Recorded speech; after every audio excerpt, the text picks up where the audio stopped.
Bismillahirrahmanirrahim. Assalamualaikum warahmatullahi wabarakatuh.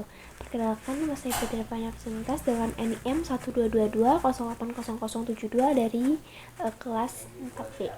Di sini saya dari kelompok 4 dengan materi protein. Di sini saya akan menjelaskan pertama-tama awal mula munculnya protein. Pada tahun 1834 muncul istilah pertama kali protein dari kata Yunani yaitu proteinos, berarti pertama, yaitu penting atau utama. Nah, mempunyai peranan penting pada organisme hidup yaitu dalam struktur, reproduksi, dan fungsi. Nah, maka molekul organik yang mempunyai susunan kompleks protein itu. Selain itu, protein juga polimer alam dari asam-asam A-amino. Susunan kimia protein. Nah, susunan kimia protein ini terdiri dari struktur H, O, dan N. Setelah itu ada unsur R atau sulfur jika asam amino metonin atau cysteine. Nah, ada juga protein majemuk yang mengandung P, Mg, dan Fe. Di sini di PPT teman-teman bisa lihat C sebanyak 52,4%, H sebanyak 6,9 sampai 77,3%, N komposisinya 15,3 sampai 18%, atau ada 23,5%, dan S itu ada 0,8 sampai 2%. Nah, apa sih asam A-amino? Asam A-amino ini asam amino karboksilat yang radikal aminonya terikat pada atom karbon alfa. Nah, terdapat 20 sampai 21 macam asam amino penyusun protein. Nah, di sini teman-teman bisa lihat struktur asam amino. Struktur asam amino secara umum adalah salah satu atop C yang mengikat 4 gugus. Ada gugus amina atau NH2, gugus karboksil atau COOH, atom hidrogen, dan satu gugus sisa R. Atau disebut juga gugus atau rantai samping yang membedakan satu asam amino dengan asam amino lainnya. Polimerisasi asam amino. Apa sih definisi polimerisasi itu? Jadi, polimerisasi adalah proses kimia di mana molekul-molekul kecil yang disebut monomer bergabung secara berulang untuk membentuk molekul besar yang disebut dengan polimer. Sudah bisa sedikit dibayangkan? Kita lanjut masuk pada polimerisasi asam amino. Mungkin ada yang bertanya-tanya, kenapa bahas asam amino padahal judul materinya protein? Gini guys, jadi ternyata protein merupakan polimer yang tersusun dari asam amino sebagai monomernya. Maksudnya, protein ini adalah molekul besar yang disusun oleh banyaknya asam amino. Itulah mengapa disebut dengan polimerisasi asam amino. Selanjutnya, dalam kimia pasti tidak terlepas dong dengan yang namanya ikatan. Pada polimerisasi ini juga terdapat ikatan yang disebut dengan ikatan peptida. Ikatan peptida ini yang menyambungkan antara monomer-monomer. Ikatan peptida mengikat gugus karboksil milik satu monomer dengan gugus amina milik monomer di sebelahnya. Nah, ini ikatan peptida ya. Antara gugus karboksil dengan amina sehingga dua monomer bergabung. Terdapat dua reaksi utama dalam polimerisasi asam amino, yaitu reaksi kondensasi dan reaksi dehidrasi. Reaksi kondensasi adalah reaksi antara gugus karboksil dari satu asam amino dengan gugus amina dari asam amino lain. Reaksi ini menghasilkan ikatan peptida dan melepaskan molekul air sebagai produk samping. Sedangkan reaksi dehidrasi adalah proses pelepasan molekul air dari asam amino selama pembentukan ikatan peptida. Hal ini terjadi karena gugus hidroksil dari gugus karboksil dan atom hidrogen dari gugus amina bergabung untuk membentuk air. Terdapat beberapa ciri dari protein. Pertama, bahwa protein memiliki berat molekul yang besar. Protein memiliki ukuran yang sangat besar dibandingkan dengan molekul organik lainnya, seperti glukosa atau asam amino. Berat molekul protein biasanya diukur dalam satuan Dalton atau kilodalton, di mana 1 Dalton sama dengan massa satu atom hidrogen. Berat molekul protein ditentukan oleh jumlah asam amino yang terbentuk. Yang kedua, pada umumnya protein tersusun dari kombinasi 20 jenis asam amino yang berbeda. Ini umumnya ya, berarti tidak berlaku di semua protein. Kombinasi dan susunan 20 jenis asam amino yang berbeda ini memungkinkan terciptanya variasi struktur dan sifat protein yang sangat luas yang diperlukan untuk berbagai fungsi protein dalam tubuh kita. Yang selanjutnya yaitu protein bersifat amfoter. Yang dimaksud adalah kemampuan protein untuk menunjukkan sifat asam dan basa tergantung pada pH lingkungan. Sifat ini disebabkan oleh adanya dua gugus fungsional utama pada protein. Pertama, gugus karboksil yang bersifat asam dan dapat melepaskan ion H+ dalam larutan asam, dan yang kedua, gugus amina yang bersifat basa dan dapat menerima ion H+ dalam larutan basa. Ciri selanjutnya, setiap protein memiliki struktur dan fungsi yang spesifik. Seperti yang tadi sudah dijelaskan, bahwa kombinasi dan urutan asam amino menentukan bagaimana protein terlipat dan dengan molekul lain mana ia dapat berinteraksi. Perubahan struktur protein dapat menyebabkan hilangnya fungsi. Selanjutnya ada mudah terdenaturasi. Struktur protein dapat berubah bentuk atau terdenaturasi oleh perubahan lingkungan seperti suhu tinggi, pH ekstrim, atau pelarut organik.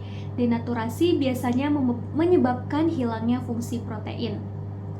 Kemudian ada klasifikasi protein berdasarkan bentuk. Jika dilihat dari bentuknya, protein terbagi menjadi dua kategori. Pertama, protein fibrosa yang memiliki struktur panjang dan tipis seperti serat. Nah, ada ini gambar protein fibrosa. Contoh dari protein fibrosa ada kolagen yang berfungsi memberikan kekuatan dan struktur pada jaringan kulit, kemudian keratin, protein yang terdapat pada rambut, kulit, dan kuku. Dan juga ada miosin, protein yang berperan dalam kontraksi otot. Selanjutnya ada protein globular. Protein globular memiliki struktur bulat atau oval. Nah, ini ada gambar protein globular.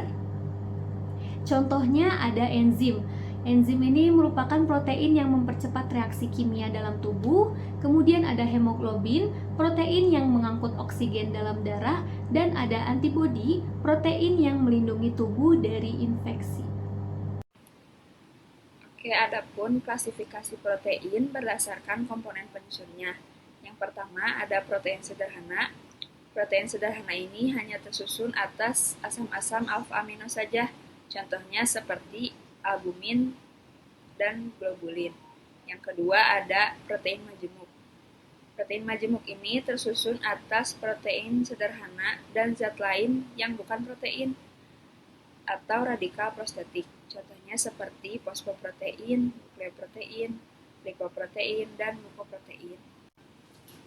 Selanjutnya, ada klasifikasi protein berdasarkan fungsi biologisnya. Yang pertama ada protein enzim, yang mana protein enzim ini tersusun dari asam amino yang dihubungkan bersama dalam satu atau lebih rantai polipeptida. Yang kedua ada protein kontraktil.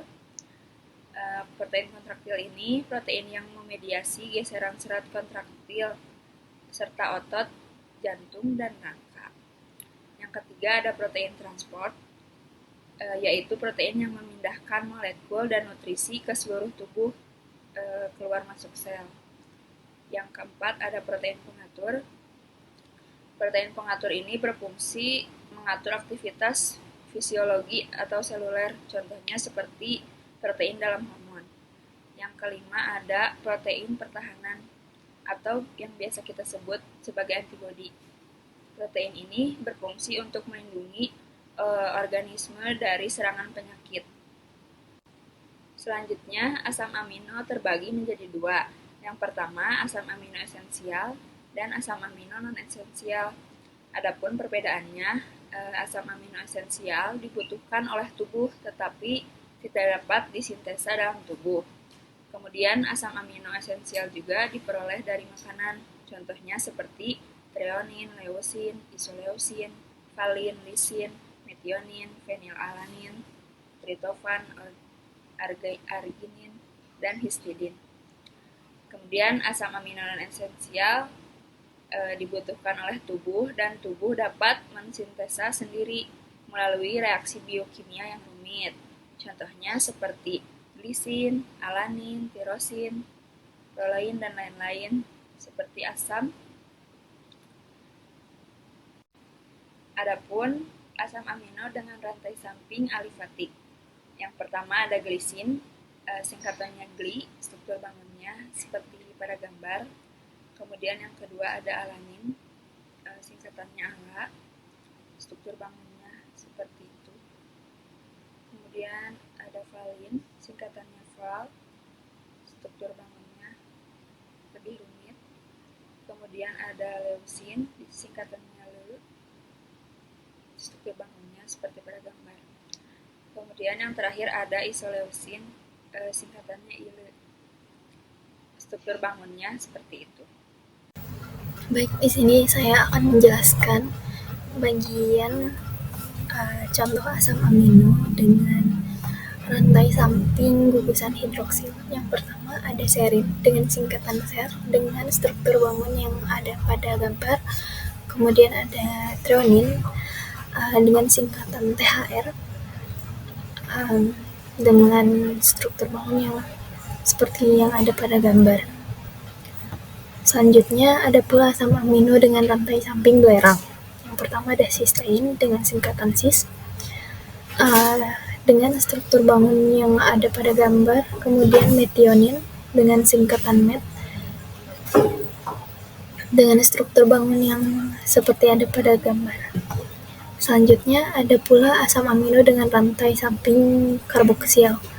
Yang pertama ini ada asam aspartat dengan singkatan ASP dengan struktur bangun seperti pada gambar.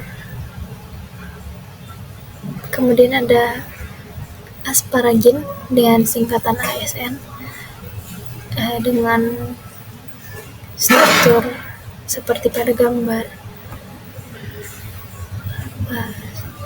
Juga ada pula asam glutamat dengan singkatan NDO dengan struktur bangun yang seperti ada pada gambar. Dan terakhir contoh asam amino dengan rantai samping karboksil adalah glutamin dengan singkatan GLN dan struktur bangunnya seperti pada gambar. Terakhir asam amino dengan rantai samping radikal amino atau basa. Ada 3. Yang pertama ada arginin disingkat sebagai ARG dengan struktur bangun seperti ini. Maaf, kebalik ya. Kemudian kedua ada lisin disingkat menjadi lis dengan struktur bangun seperti ini. Dan terakhir ada histidin dengan singkatan his dan struktur bangunnya seperti ini. Sekian yang dapat saya sampaikan. Dilanjut oleh pemateri selanjutnya. Baik, selanjutnya yaitu di sini tertera asam amino dengan rantai samping lingkar aromatik. Nah, di sini merupakan struktur bangun dari asam amino yang diantaranya tirosin, fenilalanin, dan triptopan. Baik, yang selanjutnya yaitu pengertian atau definisi dari struktur primer tersendiri. Struktur primer protein tidak lain adalah jumlah macam serta urutan asam amino yang membentuk rantai polipeptida. Hanya ikatan polipeptida saja yang terdapat dalam struktur ini. Jadi dapat didefinisikan bahwa pada ikatan struktur ini hanya terbentuk ikatan polipeptida saja. Baik, yang selanjutnya yaitu struktur sekunder. Protein atau yang lebih dikenal dengan struktur helix terjadi karena adanya ikatan hidrogen antara atom oksigen dari radikal karbonil dengan atom hidrogen dari radikal N-H yang terdapat dalam rantai polipeptida.